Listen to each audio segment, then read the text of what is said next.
Magandang hapon ng Wednesday. Welcome sa Lotto Result Today PH.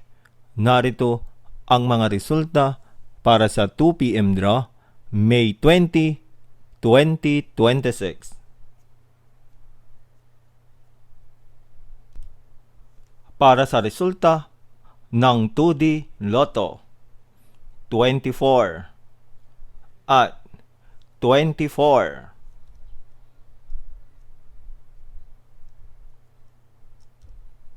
Heto naman ang summary ng resulta ng 2D Lotto kahapon.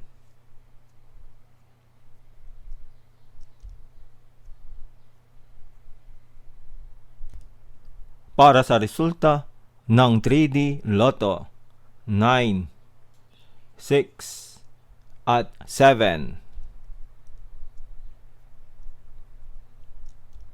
Heto naman ang summary ng resulta ng 3D Lotto kahapon.